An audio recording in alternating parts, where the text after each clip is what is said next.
20살 정도 되면 대부분 호흡부전으로 90% 환자가 사망하거든요. 근데 그런 친구들이 당시에 이제 그때 한 18살에서 25살 요 내에 호흡부전이 막 왔던 친구들이 호흡보조를 시작했겠죠. 그래서 그 친구들이 지금 40살 때가 되게 많아요. 그 얘기는 환자의 삶이 많이 연장이 된 거죠.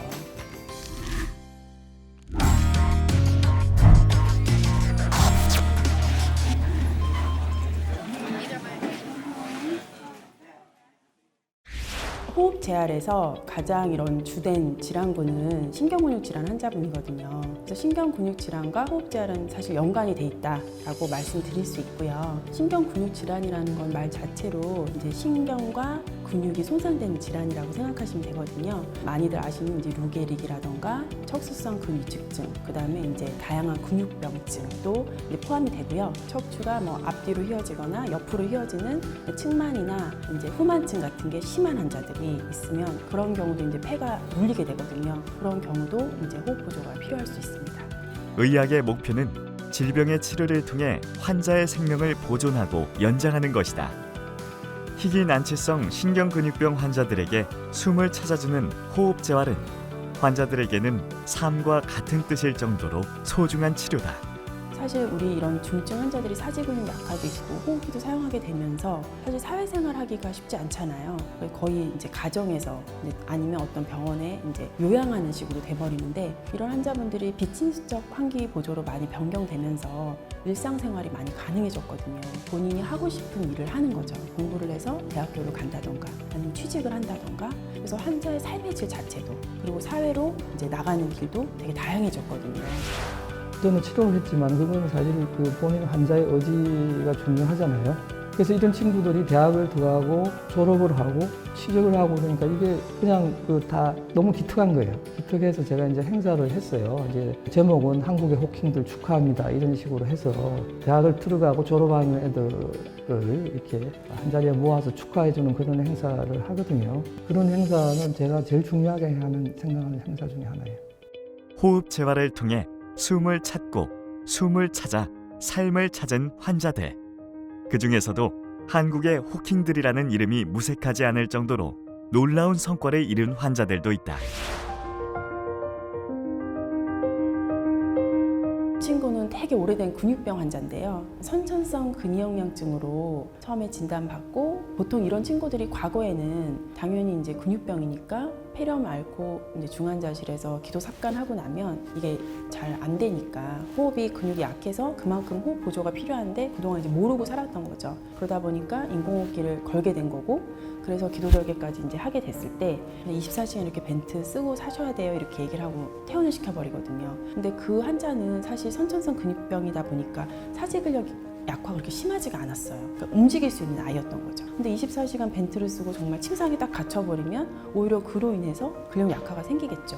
근데 저희 병원에 이제 왔을 때 그때가 한 초등학생이었는데 그때 이제 훈련해가지고 그 친구가 나중에 그 호킹 행사에 대학교 입학했다고 왔더라고요. 그래서 제가 좀 많이 뿌듯했습니다. 그 당시에. 집에서는 걸을 수 있는 정도세요. 외출할 땐 휠체어를 타지만. 근데 만약에 호흡제를 하지 않았다면 아마 그 당시에 근력이 더 확 약해져서 바로 휠체어를 타고 아마 학교로 그냥 가지 못했을 텐데 그냥 정말 일반 정규 학교를 다녔어요. 수면 중에만 인공호흡을 쓰니까 일상생활에 크게 문제가 없어서 이렇게 다녔던 친구라서 좀 기억이 남았습니다. 이 친구가 대표적 케이스이기 때문에 말씀을 드리면은 그 친구는 이제 미국에서 미국의 친척을 방문하다가 사고가 났어요. 환자가 호흡마비에 와서 호흡기를 끼고 있으니까 비행기를 탈 수가 없잖아요. 그래서 귀국을 못 하고 있었어요. 한 6개월 동안 미국에 있다가 이제 겨우 한국으로 귀국을 하게 됐는데 그냥 있으면 더 나빠져요. 그 친구는 이제 눈만 쓸 수 있고 아무것도 움직이지를 못하거든요. 부모님들이 이제 여러 가지 수소문을 하다가 호흡 재활이라는 게 있다. 한번 치료를 받아보자. 이렇게 해서 치료를 받았는데 여기서 치료를 받고 복학을 했어요.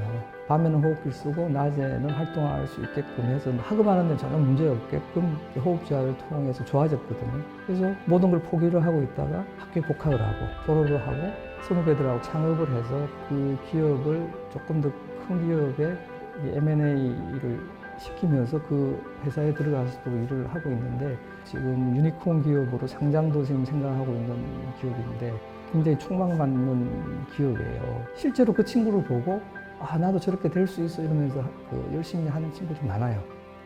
호흡재활센터에서 삶을 찾아준 환자가 국내에만 국한되지는 않는다. 지난 2021년 봄, 케냐에서 온 환자 또한 호흡재활로 미래를 준비할 수 있게 되었다. 이제 케냐에서는 아무래도 이제 좀 예후가 안 좋을 것 같다 얘기했던 친구인데 이제 선교사님 도움으로 여기로 오게 됐어요. 척추가 후만이 되게 심한 친구거든요. 그래서 후만이 심해서 이제 폐가 꽉 물리니까 환기를 할 수가 없는 거죠. 환기 보조가 필요한데 거기선 치료할 수가 없으니까 여기 왔던 케이스인데 그 친구도 환기 보조하고 많이 좋아졌죠. 물론 이제 그 척추 병증 자체는 수술을 하지 못했어요. 너무 위험해서 혹시 그 수술을 하면 아예 마비가 더 진행될 것 같아서 못했지만 그 경우에 이제 호흡이 보조가 되니까 사실 호흡이 제대로 적응이 안 되면 환기 상태가 나빠지면 심장도 망가지거든요.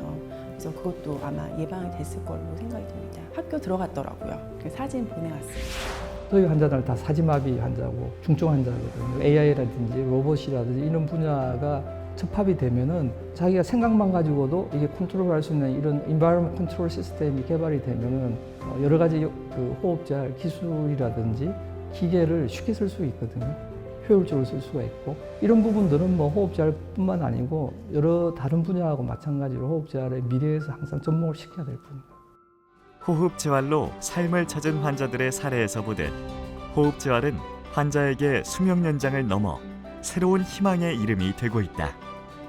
강성훈 교수의 말처럼 첨단 기술은 환자들이 가진 잠재력과 역량을 발휘하는 좋은 도구가 되어줄 것이다. 강남 세브란스 병원 호흡재활센터는 늘 그렇듯 호흡재활이 필요한 환자들의 든든한 동반자이자 가이드가 되어줄 것이다.